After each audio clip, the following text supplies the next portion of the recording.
വിവാഹം കഴിച്ചവർക്കും അല്ലെങ്കിൽ ഇനി വിവാഹം കഴിക്കാൻ പോകുന്ന ആളുകളും ഇതുപോലെ ഒരു ഭാര്യനെ നിങ്ങളിൽ എത്ര പേര് സ്വപ്നം കാണുന്നുണ്ടെന്ന് ഒന്ന് കമന്റിൽ പറയണം. எனக்கு இவர் டீ குடிச்சா சுத்தமா பிடிக்காது. டீ எனக்கு பிடிக்காது, வீட்டுல வைக்கவே மாட்டோம்.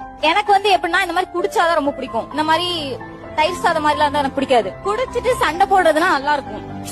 என்னன்னா அப்படி இல்ல, என்னது எனக்கு சொல்லுங்க, புரியல. குடிச்சிட்டு இல்ல சார், எப்படி சொல்றேன்னா இப்போ சும்மா குடிச்சிட்டு அந்த மாதிரி எனக்கு பண்ண ரொம்ப பிடிக்கும்.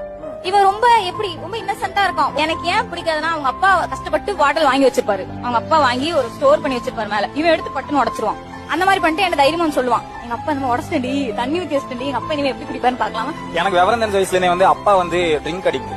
அவர் குடிச்சு ஃபேமிலி கொஞ்சம் டேமேஜ் ஆயிடுச்சு. அதுல இருந்து எனக்கு இது வேண்டாம், நம்மளும் அந்த மாதிரி போயிட்டா நம்ம ஃபேமிலி மெயின்டைன் பண்ண முடியாது அப்படின்னு டீயே பழகிடுச்சு சார். எனக்கு அந்த கொஞ்சமா குடிக்கிறதுக்கு பதிலா சார் டீ குடிச்சிட்டு இருக்கேன். அதை கூட തടുത്ത് നിപ്പാട്ടി. ആ പാവം പിടിച്ച പയ്യൻ അവന്റെ അപ്പൻ വെള്ളം അടിച്ച് വീട്ടിൽ കിടന്ന് അലമ്പുണ്ടാക്കുന്നത് കണ്ടിട്ട് വെള്ളം അടിക്കുന്നതിനെ തന്നെ